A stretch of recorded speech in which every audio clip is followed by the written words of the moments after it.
말씀은 히브리서 9장 22절의 말씀이 되겠습니다.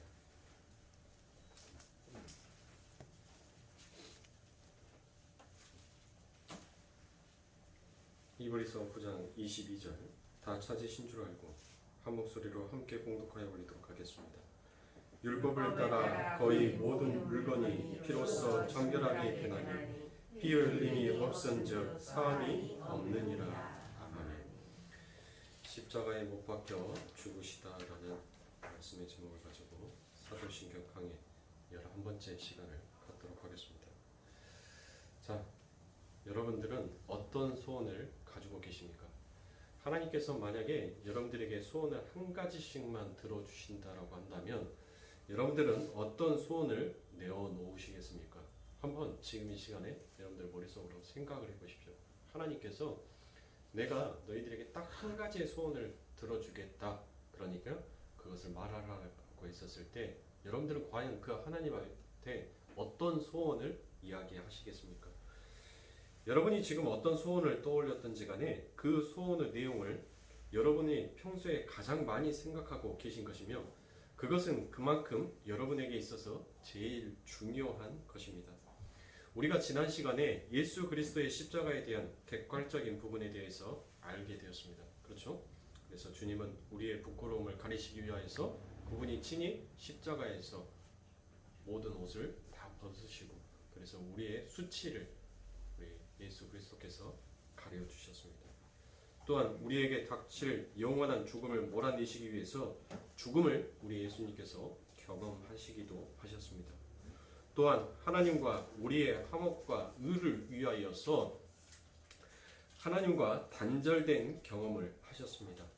우리는 하나님의 은혜로 이제 부끄러움을 모면하게 된 것이고 이제 의로운 자로 하나님과 화목된 자로 영생을 살 수 있게 되었다는 사실을 믿는다면 우리에게 그런 사랑으로 쏟아부으신 주님이 누구보다도 더 자랑스러워야 하지 않을까라는 생각합니다. 우리는 이 땅에서 하나님 외에 우리의 마음을 두고 있는 것들로부터 벗어나는 것을 우리의 목적으로 하며 살아야 하는 것입니다.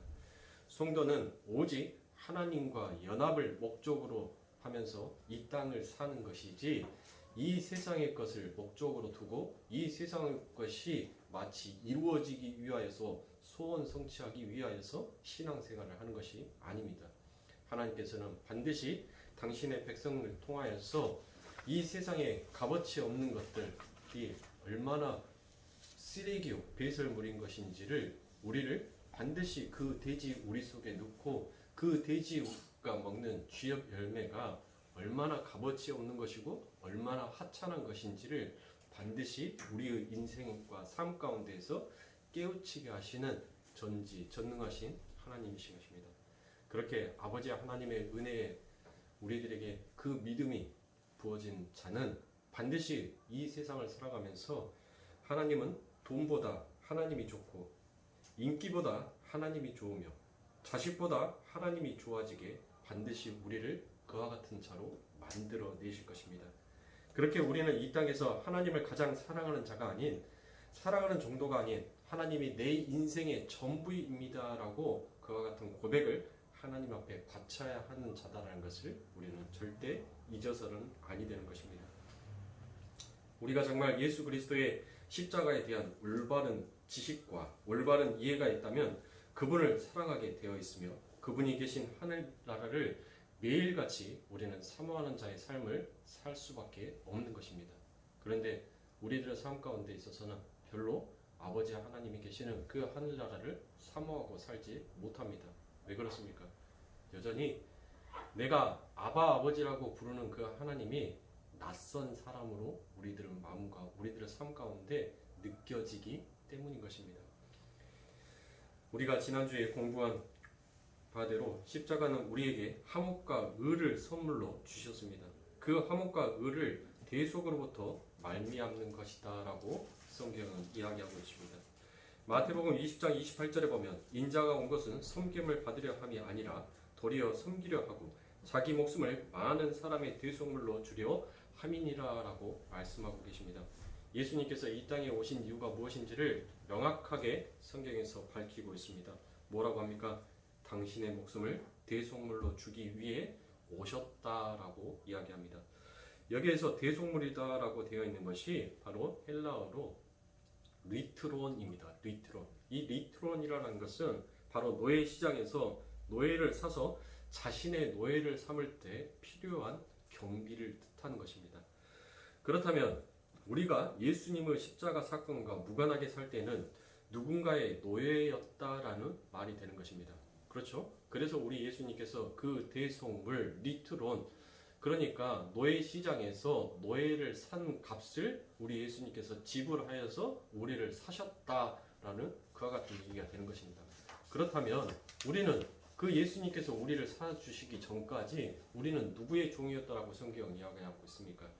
바로 에베소서 2장 2절에 보면 그때 너희가 그 가운데서 행하여 이 세상 풍속을 쫓고 공중의 권세 잡은 자를 따랐으니 곧 지금 불순종의 아들들 가운데에서 역사하시는 영이라라고 말씀합니다. 요한복음 8장 33절부터 36절에 보면 저희가 대답하되 우리가 아브라함의 자손이라 남의 종이 된 적이 없거늘 어찌하여 우리가 자유케 되리라 하느냐. 예수께서 대답하시되 진실로 진실로 너희에게 이르노니 죄를 범하는 자마다 죄의 종이라. 종은 영원히 집에 거하지 못하되 아들은 영원히 거하나니 그러므로 아들이 너희를 자유케 하면 너희가 참으로 자유하리라. 또한 요한복음 8장 44절에 보면 너희는 너희 아비 마귀에서 났으니 너희 아비의 욕심은 너희도 행하고자 하느냐. 너는 처음부터 살인한 자요 진리가 그 속에 없으므로 진리에 서지 못하고 거짓을 말할 때마다 제 것으로 말하나니 이는 저가 거짓말장이요 거짓의 아비가 되었음이니라라고 말합니다. 보십시오. 성경은 그 아버지 하나님께서 우리들을 그 예수 그리스도의 피값 대속물로 사주시기 전까지는 우리는 이와 같이 마귀의 종, 죄의 종이었다라고 명확하게 기록을 하고 있습니다. 하나님은 당신의 아들의 피값을 치르고 우리를 사셨습니다.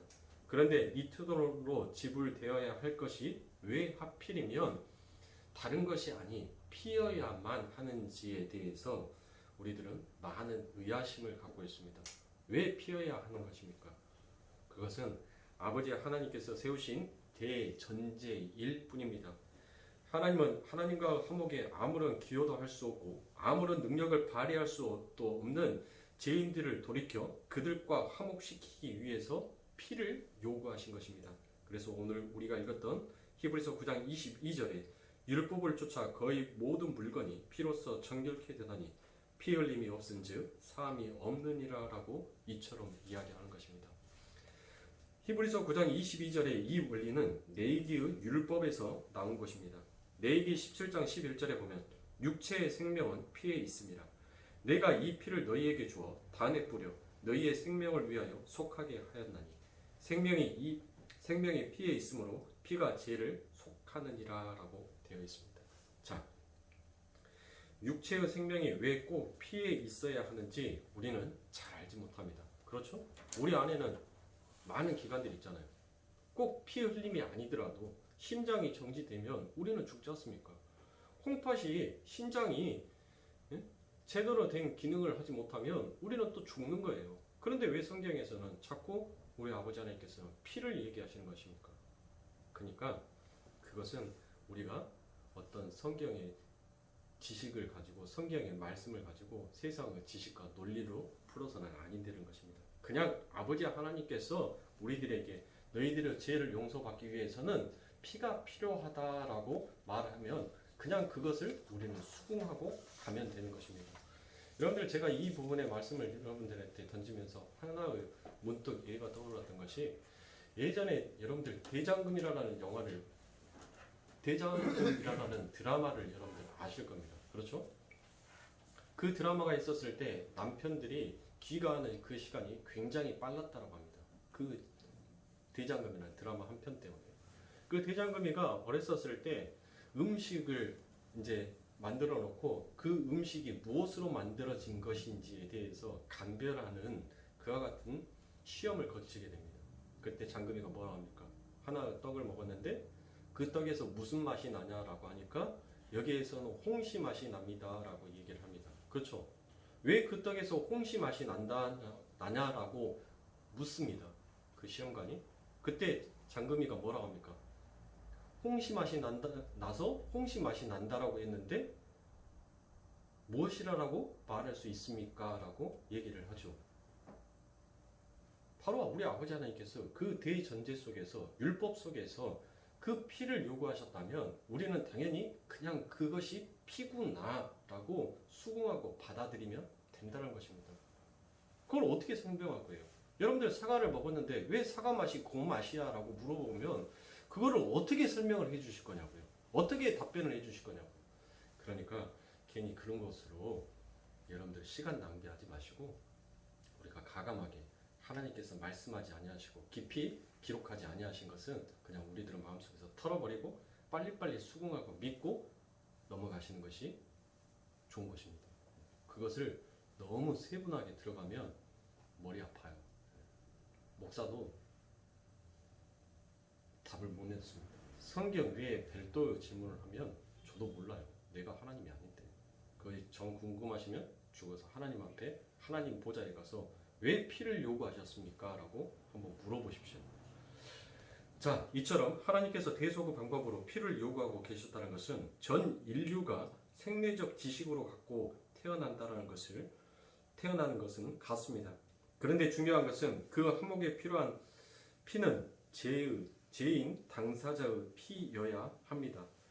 민수기 35장 33절에 보면 너희는 거하는 땅에 더럽히지 말라. 피는 땅을 더럽히나니 피 흘림을 받은 땅은 이를 흘리게 한 자의 피가 아니면 속할 수 없느니라 라고 이처럼 얘기합니다. 그런데 어떻게 예수 그리스도의 피로 우리가 대속이 될 수 있지요? 피 흘리신 분은 예수 그리스도인데 우리가 왜 어떻게 대속이 될 수 있냐고요. 그것은 우리가 지난 시간에 말씀드렸던 어떤 원리입니까? 연대성의 원리, 대표의 원리라는 것을 가지고 말씀을 드립니다. 그래서 그 대표성의 원리를 가지고 그 대표성의 원리도 아버지 하나님의 대전제 속에 하나다라고 제가 말씀을 드렸죠. 그래서 예수 그리스도께서 그 피 흘리심을 누구의 것으로 여겨주시더라? 우리의 것으로 여겨주시더라라고 이야기하는 것입니다. 그래서 여겨주시다라고 되어 있는 것이 바로 헬라어로 로기조마이입니다. 로기조마이. 이 로기조마이라는 것은 로마서에서 가장 중요한 핵심적인 키의 단어로서 사용이 됩니다. 그래서 우리가 지금 로마서를 함께 공부를 하고 있는데 제가 어느 정도 시간이 지나면 이 로기조마이라는 그 뜻이 무슨 의미를 가지고 있는지에 대해서 제가 함께 여러분들과 은혜를 나누는 시간이 있을 것입니다. 이렇게 하나님과 죄인들과 화목에는 피가 반드시 필요했기 때문에 예수님은 당신과 연대에 있는 하나님의 백성들을 대표해서 십자가에서 피를 흘리셔야 했던 것입니다.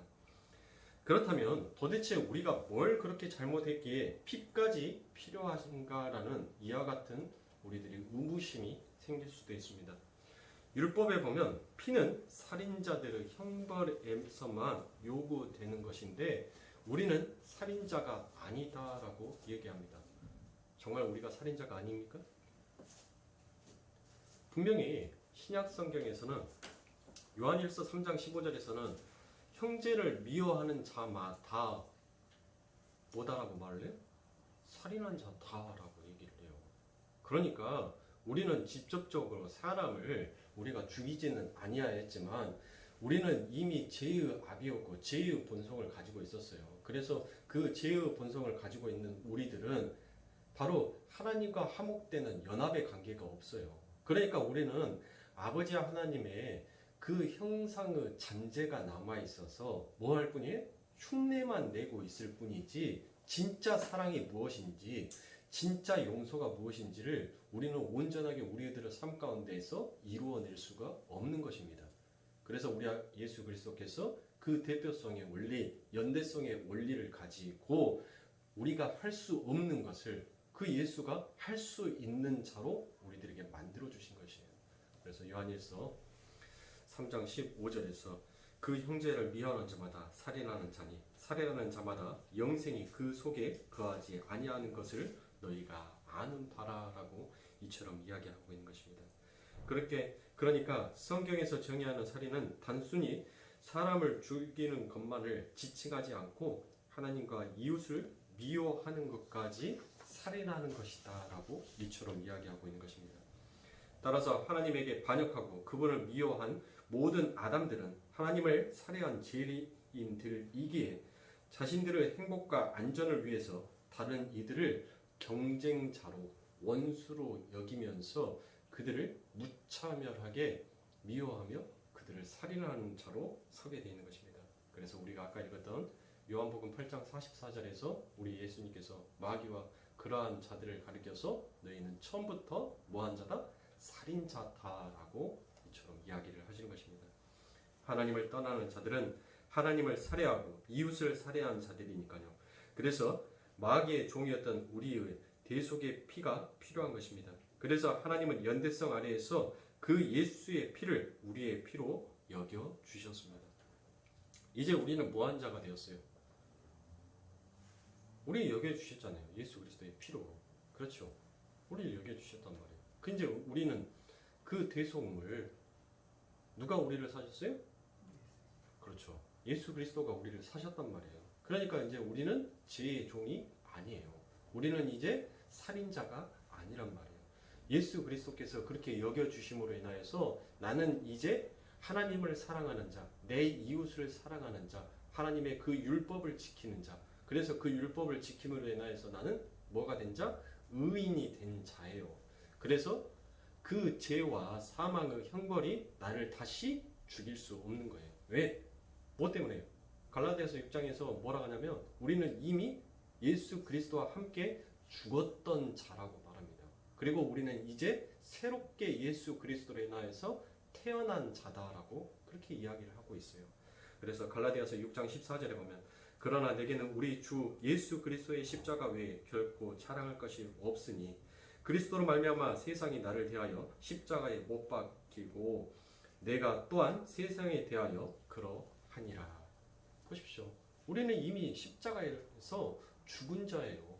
죽어 있는 자한테 여러분들 무슨 또 형벌을 가하겠냐고요. 그러니까 우리 옛날 조선시대 때 보면 여러분들 얼마나 큰 죄를 지었으면 얼마나 극악무도한 죄를 지었으면 여러분들 어때요?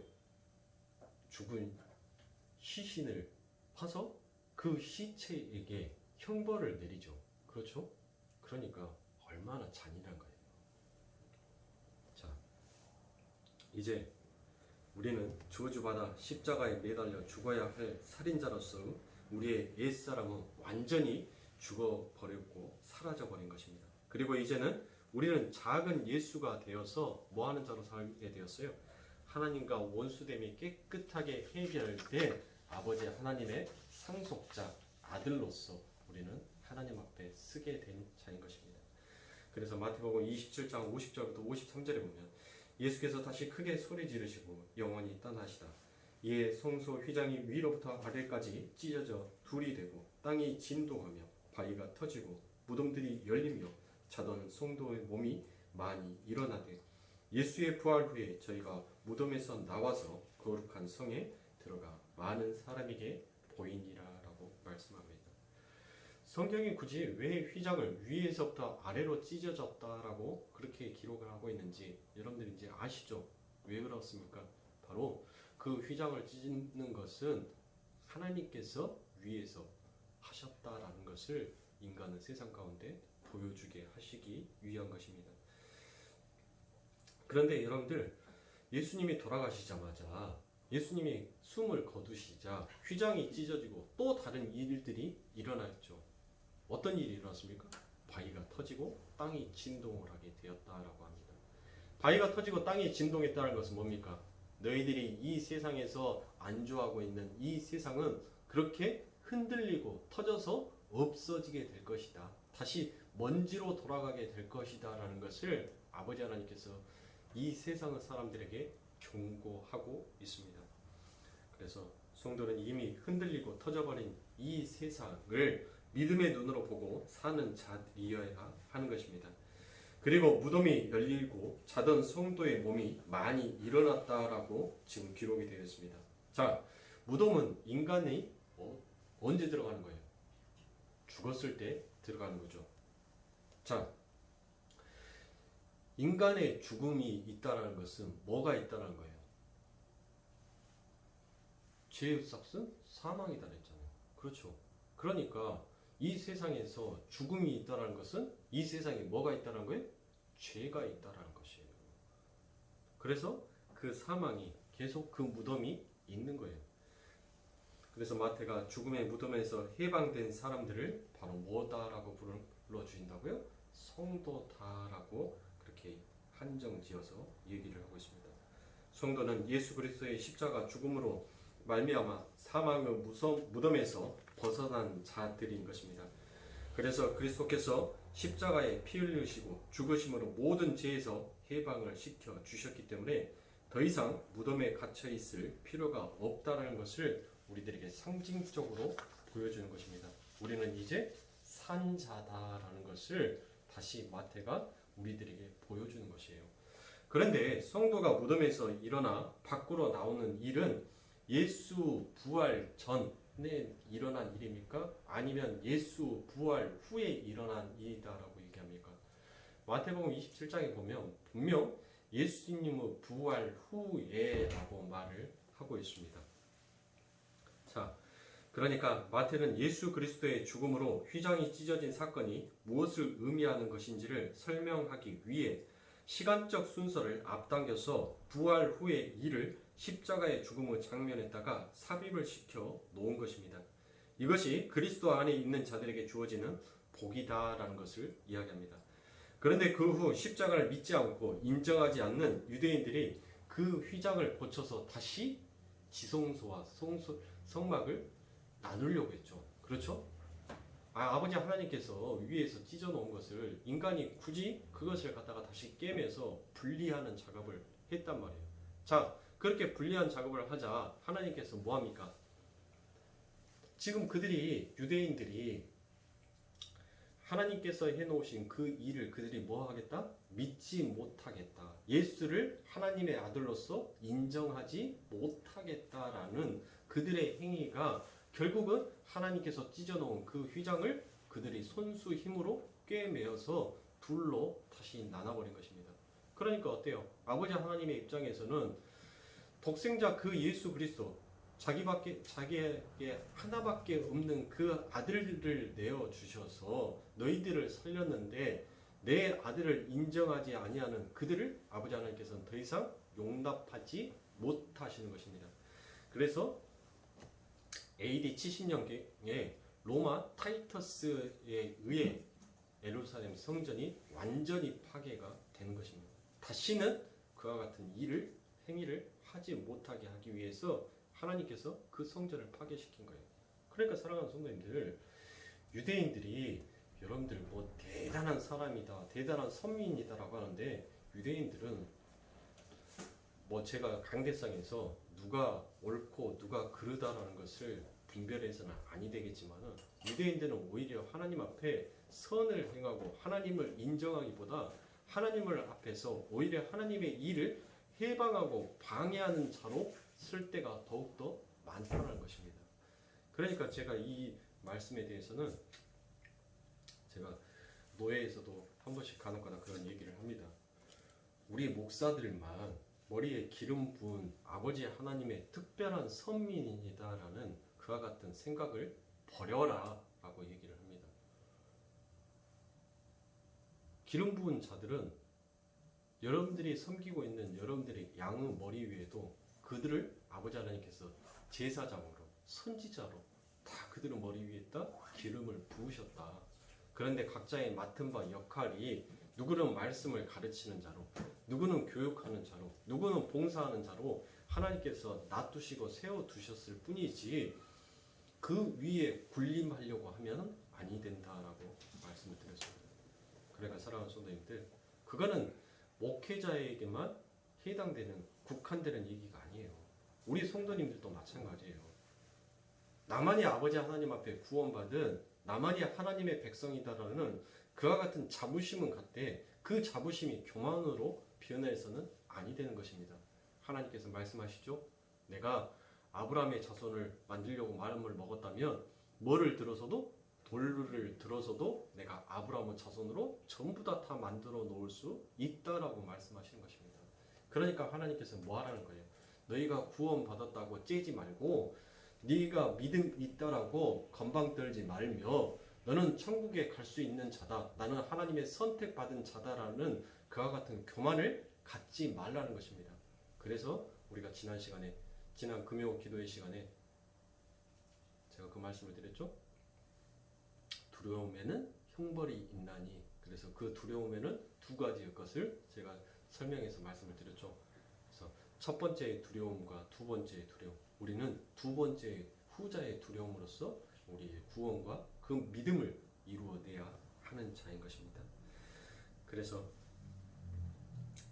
하나님은 인간들이 다시는 그 성소와 지성소를 가르고 휘장을 재건하지 못하도록 아버지 하나님께서 모든 성전을 부수어 버리십니다. 왜냐하면 예수의 공로로 은혜를 인정하지 않고 자꾸 휘장을 가져다가 걸어 예수의 십자가를 부인하는 그 행위를 하나님은 더 이상 보실 수 없었기 때문입니다.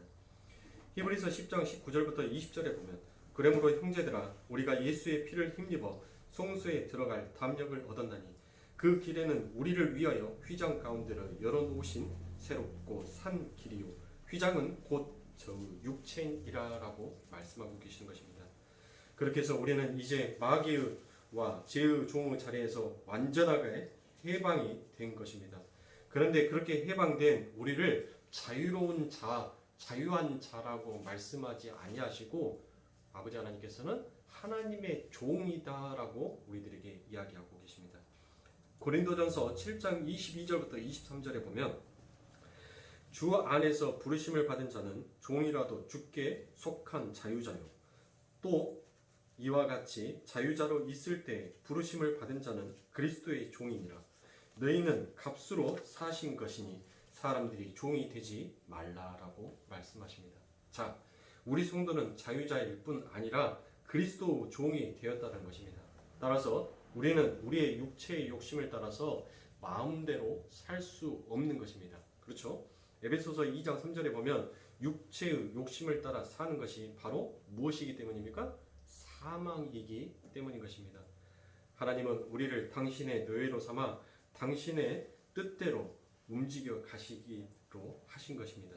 그래서 고린도전서 6장 19절부터 20절에 보면 너희 몸은 너희가 하나님께로부터 받은 바 너희 가운데 계신 성령의 전인 줄을 알지 못하느냐. 너희는 너희의 것이 아니라 값으로 사신 것이 되었으니 그런즉 너희 몸으로 하나님께 영광을 돌리라라고 이야기하고 있습니다. 자, 우리들은 그 전까지는 내가 하고 싶은 대로 살았어요. 내 마음대로 살았단 말이에요. 그런데 이제는 내 마음대로 살 수 없는 자가 되었습니다. 그러니까 여러분들 어때요? 자, 우리는 이제 더 이상 죄를 안 짓는 자가 되었어요. 왜냐하면 아버지 하나님께서 분명 성경에 뭐라고 말씀하셨습니까? 내가 이제 너희의 죄를 기억하지 아니하겠다라고 합니다. 이제 우리는 막 살아도 돼요. 아무렇게나 살아도 돼요. 그런데 그 아무렇게나 살아도 된다는 것이 논리적으로는 어때요? 이론적으로는 우리들이 이제 받아들였어요. 근데 내 삶 가운데에서 그게 내 마음대로 되지 아니하더라는 것입니다. 왜 그렇습니까? 요한복음 21장 18절에 보면 우리 주님께서 베드로에게 뭐라고 합니까? 네가 젊어서는 네 마음대로 다녔거니와 이제는 이제 누군가에 의해서 뭐 한다는 거예요? 띠를 메고 그 누군가에 의해서 너는 이끌려가는 자의 삶을 살게 될 것이다 라고 얘기를 합니다. 그래놓고 난 다음에 그와 같은 자를 성경은 뭐라 하냐고요? 자유한 자다라고 이야기를 하고 있습니다. 자, 성도는 이제 우리의 소망과 야망이 아닌 주님의 뜻을 이루고 주님의 비전을 이루며 주님의 소원을 이루는 자로 살게 되었다라는 것입니다. 그래서 데살로니가전서 5장 10절에 보면 예수께서 우리를 위하여 죽으사 우리로 하여금 깨든지 자든지 자기와 함께 살게 하려 하셨느니라 라고 얘기하고 있습니다. 이제 하나님의 연대성 아래에서 여러분의 옛 사람의 잔존은 보시는 것이 아니라 여러분 안에 사시는 예수를 보시고 여러분을 평가하시기로 하셨다라고 합니다. 그러니까 여러분들이 아무리 죄를 짓든 뭐를 하든 여러분들 안에서 이끌어 가시는 분이 누구예요? 성령이시죠. 그 성령은 우리가 바꾸어 말하면 예수님이시잖아요. 그 예수님이 이제는 우리들을 그 띠로, 예수님의 그 띠로 우리를 꽁꽁 묶어서 이제 끌고 가시는 거예요. 그러니까 내가 우리들의 삶 가운데 있어서 죄가 끝까지 갈 수 없는 거예요. 내가 죄를 지었는데 그 죄를 가지고 내가 끝까지 못 간다는 거예요. 왜? 내 안에 계신 그 예수가 그것을 싫어해. 그것을 미워한단 말이에요. 죄를 너무너무나도 미워하셔요. 그래서 그 길을 가는 것을 용납지 아니하시기 때문인 것입니다. 그래서 우리는 갈라디아서 2장 20절의 말씀처럼 내가 그리스도와 함께 십자가에 못 박혔나니 그런즉 이제는 내가 산 것이 아니요 오직 내 안에 그리스도께서 사신 것이라. 이제 내가 육체 가운데 사는 것은 나를 사랑하사 나를 위하여 자기 몸을 버리신 하나님의 아들을 믿는 믿음 안에서 사는 것이다 라고 이야기를 하고 있는 것입니다. 그렇죠. 바로 이게 복음인 것입니다. 이게 아버지 하나님의 말씀의 진리인 것입니다. 이제 여러분이 어떠한 삶을 살아도 하나님은 여러분의 그 어떤 죄도 죄로 인정하지 않으십니다. 이사야 43장 25절에 보면 나는 나를 위하여 내 허물을 도말하는 자니 내 죄를 기억하지 아니하리라 라고 말씀합니다. 이사야 44장 22절에 보면 내가 내 허물을 빽빽한 구름 사라짐 같이 내 죄를 안개의 사라짐 같이 도말하였으니 너는 내게로 돌아오라 내가 너를 구속하였음이니라 라고 말씀하고 있습니다. 하나님은 이제 여러분의 과거의 죄, 현재의 죄, 미래의 모든 죄까지 완전히 도말하시고 하나도 기억하지 않으십니다. 우리의 옛사람은 연대성의 원리 아래에서 십자가에서 완전히 죽었고 이제는 우리는 하나님이 기뻐하시는 새 사람이 되었기 때문인 것입니다. 그래서 골로새서 3장 9절부터 10절에 보면 너희가 서로 거짓말을 말라 옛사람과 그 행위를 벗어버리고 새 사람을 입었으니 이는 자기를 창조하신 자의 형상을 쫓아 지시기까지 새롭게 하심을 받는 자니라라고 이야기하는 것입니다. 그러니까 여기에서 말씀하시는 옛사람을 벗었다 그리고 새 사람을 입었다라는 것은 부정 과거 분사입니다. 그러니까 이 말 뜻은 과거 어느 한순간에 일어난 일이다라는 것입니다. 우리는 이미 옛사람을 벗었고 새 사람이 되어버렸습니다. 그런데 우리 인간은 하나님의 형상을 입은 위대한 존재들입니다. 그래서 우리 인간 안에서 인격과 양심이라는 것이 있고 더구나 십자가의 복음을 이해한 성도들의 인격과 양심은 새 사람이 된 상태에서 옛사람의 습관과 집착과 중독의 더러운 행위를 불편해하고 그것을 고통스러워하는 자가 되었다라는 것입니다. 그래서 하나님은 성도가 구원을 얻는 그 순간부터 십자가가 무엇이며 복음이 무엇이며 죄가 무엇이며 타락의 실존이 무엇인지 아버지 하나님께서 말씀의 검을 들어서 우리들에게 그 말씀의 검으로 살아 역동력 있게끔 일하시고 그리고 반드시 그와 같은 완전한 자로 우리들을 만들어 가 버리십니다. 그래서 우리가 방금 읽었던 골로새서 3장 10절의 말씀처럼 지식에까지 새롭게 함을 받아라는 이와 같은 말이 거기에 쓰여져 있는 것입니다. 지식에까지 새롭게 함을 받다라는 것이 바로 현재 시상으로 기록되어 있는 것입니다.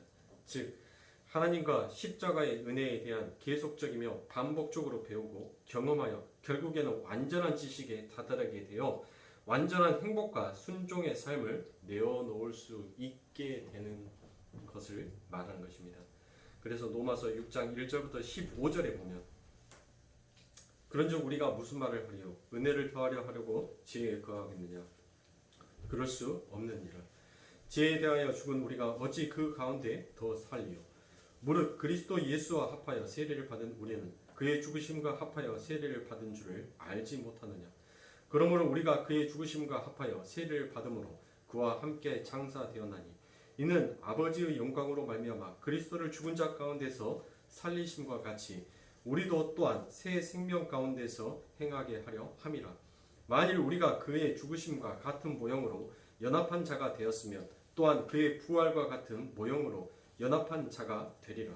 우리가 알거니와 우리의 옛사람이 예수와 함께 십자가에 못 박힌 것은 죄의 몸이 죽어 다시는 우리가 죄에서 종노릇하지 아니하려 함이니 이는 죽은 자가 죄에서 벗어나 의롭다 하심을 얻었습니다. 만일 우리가 그리스도와 함께 죽었으면 또한 그와 함께 살 줄을 믿노니 이는 그리스도께서 죽은 자 가운데서 살아나셨음에 다시 죽지 아니하시고 사망이 다시 그를 주장하지 못할 줄 알미로라. 그가 죽으심은 죄에 대하여 단번에 죽으시며 그가 살아 계심은 하나님께 대하여 살아 계심이라. 이와 같이 너희도 너희 자신을 죄에 대하여 죽은 자요 그리스도 예수 안에서 하나님께 대하여 살아있는 자로 여기를지어다. 그러므로 너희는 죄가 너희 죽을 몸을 지배하지 못하게 하여 몸의 사욕에 순종하지 말고 또한 너희 주체를 불의의 무기로 죄에서 내주지 말고 오직 너희 자신을 죽은 자 가운데서 다시 살아난 자 같이 하나님께 드리며 너희 지체를 의의 무기로 하나님께 드리라. 죄가 너희를 주장하지 못하리니 이는 너희의 법 아래에 있지 아니하고 은혜 아래에 있음이라. 그런즉 어찌하리요? 우리가 법 아래에 있지 아니하고 은혜 아래에 있으니 죄를 지으리요? 그럴 수 없느니라라고 말씀합니다. 자, 십자가의 복음을 올바로 이해한 사람은 죄의 종의 삶을 살 수 없다라는 것입니다. 그렇죠? 사도 바울이 은혜를 더하기 위해서 우리가 죄 가운데 거할 수 없다라고 이야기를 하고 있는 것입니다. 그러니까 우리가 노력해서 죄를 안 짓게 되는 것이 아니라 하나님의 은혜로 십자가의 공로로 자신들이 죄와는 아무 상관이 없는 하나님의 나라의 자녀가 되었다는 그 신분의 자각이 그 믿음이 그 복음이 그들의 죄를 벗어나게 한다라는 것입니다. 복음에 대한 지식이 그들을 바꿔낼 수 있습니다. 그렇다면 이런 구절은 우리가 어떻게 이해해야 합니까? 에베소서 4장 21절부터 24절의 말씀에 보면 진리가 예수 안에 있는 것 같이 너희가 과연 그에게서 듣고 또한 그 안에서 가르침을 받았을진데 너희는 유혹의 욕심을 따라 썩어져 가는 구습을 쫓는 옛사람을 벗어버리고 오직 심령으로 새롭게 되어 하나님을 따라 의와 진리의 거룩함으로 지으심을 받는 새 사람을 입으라라고 말씀합니다. 자, 보십시오. 이미 새 사람을 입었다고 하면서 또 뭐라고 합니까? 새 사람을 입으라라고 말씀하십니다. 그러니까 여러분들 에베소서 4장 21절부터 24절의 말씀을 우리가 분리해서 나누어서 보는 것이 아니라 에베소서 21절부터 24절의 말씀은 하나의 말씀을 이야기하고 있는 것이에요. 한 부분의 말씀이에요. 그러니까 에베소서 4장 21절부터 24절의 말씀은 한글 개역성에 보면 마치 벗어라 입어라 라는 명령의 어구로 우리가 그것을 보게 되니까 자칫 오해가 되는 것입니다. 그래서 구원파들은 뭐 하는 거예요? 에베소서 4장 20절부터 24절의 말씀을 그들은 나누어서 분리시켜서 보는 거예요. 그게 구원파인 거예요. 그러니까 이 지금 우리들에게 말씀하고 계시는 에베소서 4장 21절부터 24절의 말씀은 벗어라 입어라는 말씀이 전부 다 어디에 말씀에 걸려있냐면 4장 21절에 보면 가르침을 받아라는 그 말씀에 전부 다 걸려있는 말씀인 것입니다. 따라서 이브라와 벗으라를 다시 번역을 해보면 너희가 옛사람을 벗어버리고 새 사람을 입었다고 하는 가르침을 받았으니라고 이렇게 번역이 되어야 우리가 오해의 소지가 없어지게 되는 것입니다. 그러니까 벗어라 입어라의 명령이 아닌 것이고 이미 벗었고 우리는 이미 입은 자가 되었다라는 것을 무엇을 통하여서 뭐를 통하여서 그 복음의 가르침을 받아서 우리는 이제 안 자가 되었다는 것이에요. 그러니까 여러분들보다 벗고 입으라라는 그와 같은 명령이 아닌 것입니다. 우리 아버지 하나님께서 창세 전에 우리를 이미 선택하여 주시고 우리를 벗기시고 우리를 입히신 것이에요. 아버지 하나님은 그 작정과 계획 속에서. 따라서 23절에 새롭게 되어라는 그 현재형이 기록이 된 것입니다. 그렇게 지속적으로 마음을 새롭게 하기 위해서는 무엇이 우리들에게 필요하다라고 얘기하고 있습니까? 바로 복음이 필요하다라고 얘기하고 있는 것입니다. 그래서 하나님은 그렇게 우리의 신앙생활을 통하여 우리의 무력함과 불가능함을 폭로시키시며 왜 하나님의 십자가를 준비하셔야 했는지를 가르치시고 그러한 감격과 감사가 죄를 점점 몰아내게 된다는 것입니다. 그래서 요한일서 3장 9절과 5장 18절에 보면 하나님께서 난 사람은 누구나 죄를 짓지 않습니다. 하나님의 씨가 그 사람 속에 있기 때문입니다. 그는 죄를 지을 수 없습니다. 그가 하나님에게서 났기 때문입니다. 하나님에게서 태어난 사람은 누구든지 죄를 짓지 않는다는 것을 우리는 압니다. 하나님에게서 태어나신 분이 그 사람을 지켜주심으로 악마가 그를 해치지 못합니다라고 이야기하고 있습니다. 자, 요한 사도가 하나님께 난 자마다 뭐하지 못한다고요? 범죄하지 못한다. 범죄하지 아니한다라고 이야기하고 있는 것입니다. 그 두 구절 모두 범죄하지 아니한다라는 현재 시제를 쓰고 있습니다. 그 말은 계속해서 범죄하는 자로 살 수 없다라는 뜻인 것입니다.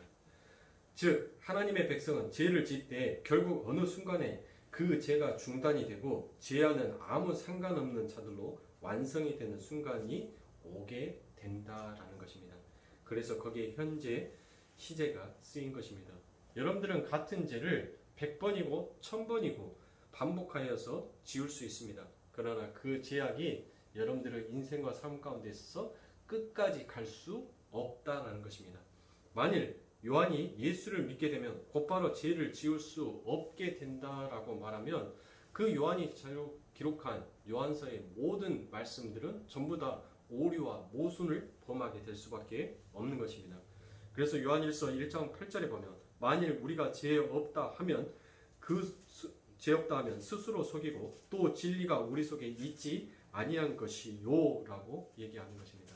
그렇죠? 우리가 안에 뭐가 없다고요? 진리가 없다라고 얘기하는 것입니다. 그러니까 복음이 무엇인지, 은혜가 무엇인지, 진리가 무엇인지, 아버지 하나님은 예수 그리스도가 어떤 일을 우리들을 위해서 행하였는지 그것을 알지 못하는 자는 결국 돌아서서 자기의 그 길을 가더라는 것이에요. 그래서 아버지 하나님께서는 교회에 뭐가 있다라고 합니까? 알곡과 쭉정이가 있다라고 얘기하는 것이에요. 그래서 하나님께서는 그 심판날에 알곡은 곳간에, 알곡은 천국에, 쭉정이는 어디? 불에 태우죠. 지옥에 던지겠다라고 하는 것입니다.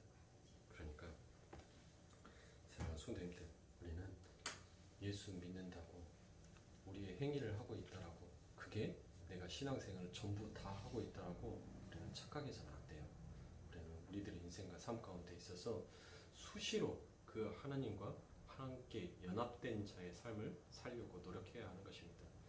여러분들의 신앙생활이라는 것이 단순히 수요일날, 주일날, 금요일날 새벽 기도에 나와서 여러분들 기도하고 목사가 말해주는 그 몇 마디 말 듣고 교회에 나와서 찬송 조금 하고 그게 나는 신앙생활 전부 다 했다라고 여러분들 대부분은 크리스찬들이 그렇게 생각을 합니다.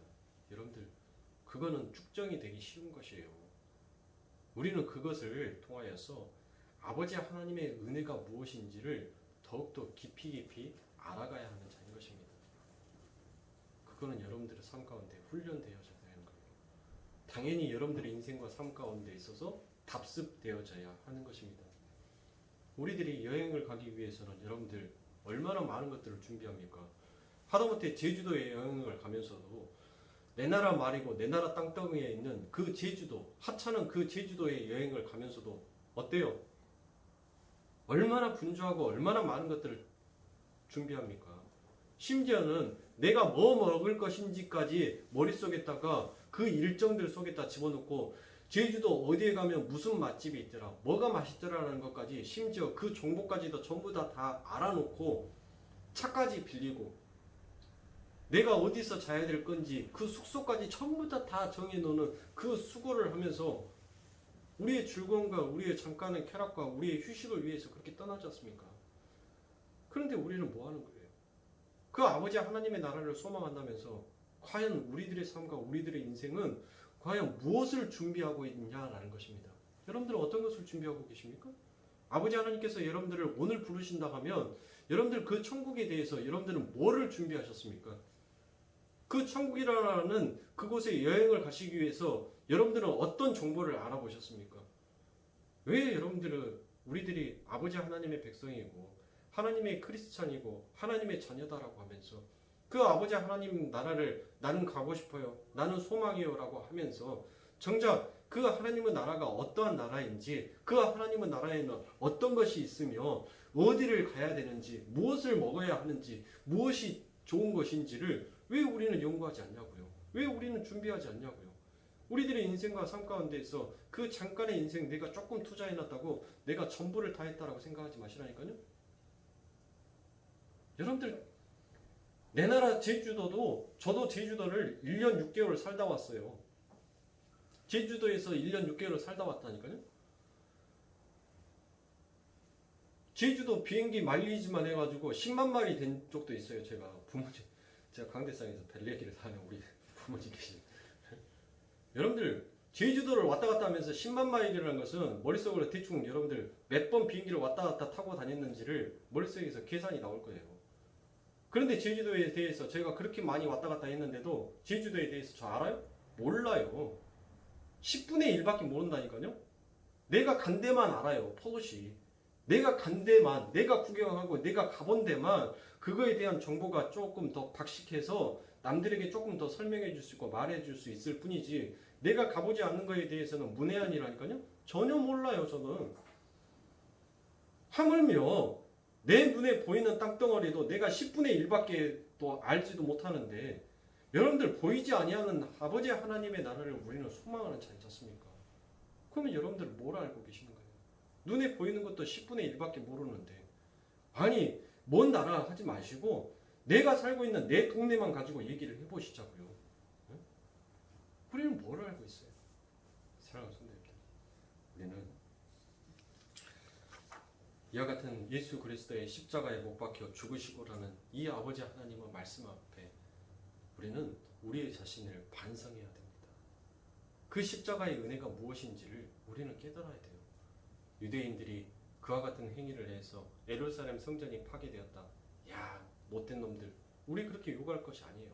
우리가 그와 같은 자의 삶을 살았어요. 우리가 그와 같은 삶을 우리는 꿈꿔왔다니까요. 아니 여전히 우리들의 삶 가운데 있어서 그와 같은 허망된 꿈을 꾸면서 살아가고 있는 시간이 더 많단 말입니다. 여러분들 이스라엘들 저 유대인들이 뭐 하기를 원해요? 뭐 하기 원해요? 그들이 왜 악착같이 돈을 벌립니까? 뭐 때문에 그렇게 돈에 연연이 되어서 그렇게 연연이 되어서 돈을 법니까? 뭐 때문에 그거 하는 거예요? 다시 다윗 왕국 재건하겠다. 얼마나 사악하냐고요. 하나님께서 무너뜨려 놓은 그 성을 인간이 다시 회복해서 만들겠다는 것이 그게 유대인이에요. 여러분들 스타벅스 커피 드시지 마세요. 스타벅스 커피가 유대인들이 운영하는 그 커피숍이에요. 그래서 그 커피 한 잔으로 통하여서 유대인들을 성전 건축하는데 그 자본금이 들어가는 거예요. 여러분들 광주에서 제일 많아요. 스타벅스 커피가. 아세요? 동네마다 2개, 3개씩 있을 정도만큼 그 스타벅스 커피가 정말 많습니다. 여러분들 네스비도 사 먹지 마세요. 네스비 누가 만든 건 줄 알아요? 문선명이가 만든 거예요. 그러니까 우리가 적어도 어떤 선교를 하지 못하고 내가 어떤 것에 대해서 이단과 내가 맞서 싸울 그만큼의 자신이 없다면 적어도 이단이 판매하고 있는 물건들이 어떤 것인지를 우리가 좀 숙지하고 알아서 남들이 하든 말든 적어도 나라도 그래 나부터라도 시작하자. 나라도 먼저 시작해서 그 이단들이 그 이단을 활동 자금으로 만들기 위해서 그들이 만들어 놓은 제품을 나부터서라도 먼저 앞장서서 구입하지 말자라는 그와 같은 마음을 가지고 있어야 돼요. 그게 선교예요. 뭐 선교가 여러분들 다른 게 선교가 아니에요. 여러분들의 인생과 여러분들의 삶 가운데 있어서 주어진 환경과 조건과 그 여건에 맞춰서 여러분들이 그 자리에서 하나님 앞에 영광을 돌리는 자로 살아가는 것이 그게 아버지 하나님의 이름을 빛내는 자로 살아가는 거예요. 하나님의 영광이다라고 얘기를 하잖아요. 제가 아까쯤에 읽어드렸던 말씀 속에서 여러분들 무엇이 하나님의 영광입니까? 우리가 하는 행위는 우리가 아버지 하나님 앞에 내놓을 수 있는 것은 아무것도 없다니까요. 순종이 뭐라고요? 오늘 새벽에도 안 졸았으면 기억하시겠죠. 순종이 뭐라고요? 자기의 십자가를 지고 가는 것이 순종이라 했죠. 그러면 십자가를 지고 가는 것은 뭐예요? 그게 자기 부인인 것입니다. 간단한 교리잖아요. 간단한 원리잖아요. 그 간단한 교리와 그 간단한 원리를 알아먹지 못하니까 순종이 무엇인지 자기 부인의 삶이 어떤 것인지를 그걸 알지 못하니까 하나님께서 이렇게 장엄한 말씀으로 이렇게 구속사의 역사를 당신의 독생자 예수 그리스도까지 이 땅에 보내셔서 그 엄청난 이야기들을 우리들에게 해주고 있는 거예요. 그런데도 여전히 복음을 듣지 못하더라는 것입니다. 여전히 나를 위해서 나의 꿈, 나의 비전, 나의 야망을 위해서 여전히 살고 있더라는 것입니다. 사랑하는 순대님들, 우리는 그와 같은 삶을 살아서는 아니 되는 것입니다. 여러분들이 혹시 미야나가 히로시의 셀렌디퍼티 법칙이라는 책을 한번 읽어보셨습니까? 그 셀렌디퍼티라는 것은 우연하게 생각지 못한 아주 진귀한 것을 만나게 되는 운이나 능력을 말하고 있는 것입니다. 그래서 존 쿠삭과 케이트 베킨세일이 주연한 셀렌디퍼티라는 영화도 있습니다. 그 영화의 내용은 어떤 내용이냐면 젊은 청춘 남녀가 각자의 인생을 삽니다. 그러다가 그 각자의 인생에 있어서 살다가 우연치 않게 그 젊은 남녀가 만나게 됩니다. 그래서 그 젊은 남녀가 그 만남을 통하여서 사랑을 나누게 되는 이야기로 호전이 되어서 그 영화가 진행이 됩니다. 그 영화의 속에서 나오는 이야기는 바로 그것입니다. 우연한 모습을 띠고 찾아오는 필연이며 운명을 말하는 것이다 라고 그 영화 내용이 그와 같은 것입니다. 자, 여러분들 미야나 히로시는 그러한 셀렌디퍼티의 법칙으로 존재하는 것을 우리들의 인생과 삶 가운데 있다라고 보고 있습니다. 여러분들 그것을 우리의 성도 인생의 삶에 한번 국한해 보자고요.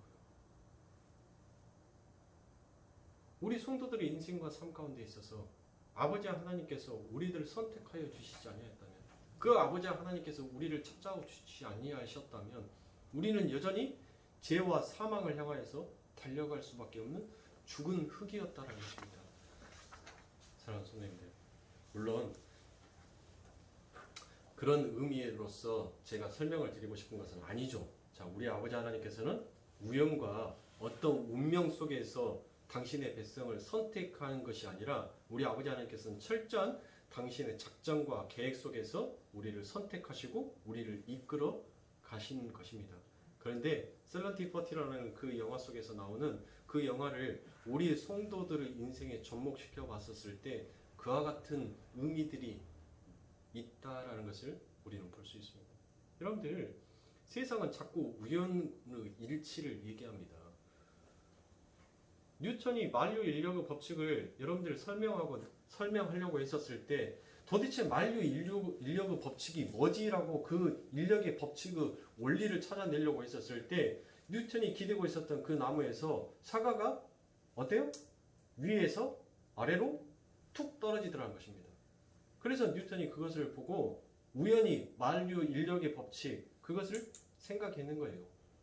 지구의 한 중심의 자기장이 모든 지구에 있는 모든 것들을 전부 다 그 중심으로 끌어 모으더라.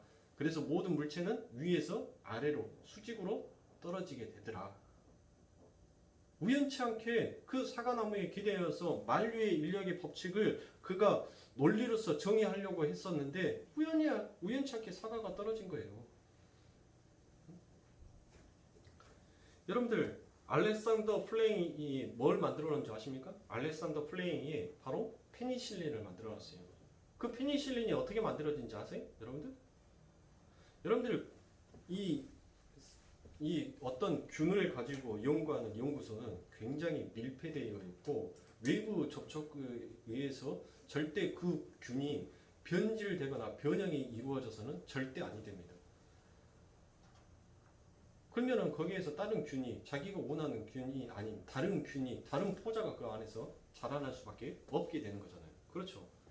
그랬는데 알렉산더 플레밍이 그 제자에게 그 균을 놔두고 잠깐 다른 일을 보고 오는데 그 제자가 그 연구소의 문을 열어놓고 가버린 겁니다.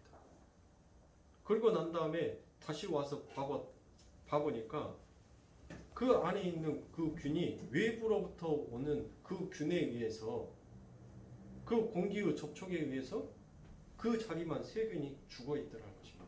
그렇게 해서 개발된 것이 페니실린이에요. 여러분들 라이소지암의 항균 물질도 마찬가지입니다. 라이소지암 항균 물질도 열심히 그 항균 물질을 연구를 했어요. 그런데 알렉산더가 기침을 했습니다. 기침이 나와서 기침을 해버렸어요. 그 실린더 컵에 있는 것을 그대로 놓은 상태에다 기침을 애치하고 이제 손을 씻고 화장실을 갔다가 딱 돌아왔는데 자기가 기침했던 그 침방울이 띄어졌던 그곳에 뭐에 세균이 전부 죽더라는 것입니다. 우연이죠? 이렇게 우연에 의해서 어떤 사건과 일들이 발생되는 것을 따라서 사람들은 그것을 마치 운명이다라고 이야기를 하고 있습니다. 사랑하는 성도님들, 우리는 이 땅을 운명으로 살아가는 자가 아니에요. 철저한 아버지 하나님의 선택과 작전과 그 계획 속에서 우리들은 움직여져 가는 자인 것입니다. 우리가 우연치 않게 하나님을 영접하게 되었고 우연치 않게 그 예수의 복음을 알게 되어서 이제 나는 죄의 사망의 법에서 벗어났다가 아니에요. 아버지 하나님께서는 이미 창세 전에 그 예수 그리스도 안에 여러분들을 전부 다 집어넣으시고 그리고 여러분들을 아버지 하나님의 백성으로 여겨주시더라는 것입니다. 그래서 사도 바울이 그 로기조마이 여겨주시다라는 그 은혜에 얼마나 감격하고 탐복하였는지 로마서에 그 모든 말씀에다가 그 여겨주심의 은혜, 진짜 아버지 하나님의 복음이 무엇이었는지를 그가 그 로마서에다가 기록한 거예요. 지금 여러분들 우리는 로마서의 서론 부분들을 지금 함께 공부를 하고 있는데 그 서론 부분이 끝나고 이제 여러분들 본격적으로 아버지 하나님의 말씀으로 복음이 무엇인지 진리가 무엇인지 들어가게 될 것인데 그 속에서 정말 하나님을 만나시는 여러분들이 되시기 바랍니다. 지식만 커져가면 안 돼요.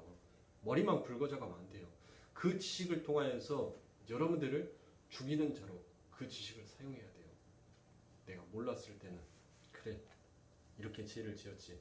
그러나 우리는 아버지 하나님의 은혜로 이제 하나씩 다시 알아가는 자가 되었습니다. 알고도 그 죄를 범한다면 아니 되겠죠. 사랑하는 성도님들, 우리는 오직 우리들의 인생과 삶 가운데 있어서 십자가만 바라보고 나아가야 돼요. 다른 건 필요 없어요. 다른 건 누가 뭐가 필요합니까? 아무도 필요 없는 것입니다. 여러분들 예수가 내 생명을 구원해 줬지 세상의 돈이 내 생명을 구원해 주지 않았어요. 예수가 나를 아버지 하나님의 백성으로 인쳐 주셨지 내 세상의 지식을 가지고 내 선한 행위를 가지고 내가 하나님의 백성으로 인쳐진 게 아닙니다. 그러니까 사랑하는 성도님들, 우리의 자신을 비워야 돼요. 내려놓으셔야 됩니다. 나는 없음에 불과하다. 그 없음에 불과했던 우리들에게 아버지 하나님께서 생영을 부어주심을 인하여서 그 생영에 의해서 나는 이렇게 아버지 하나님의 살아있는 백성으로 쓰게 되었다라는 그 하늘의 진리의 원리를 여러분들이 신앙의 여정을 통하여서 정말 깊이 깨우치고 그리고 아버지 하나님 앞에 가시는 그날 목사님 나 너무 기뻐요.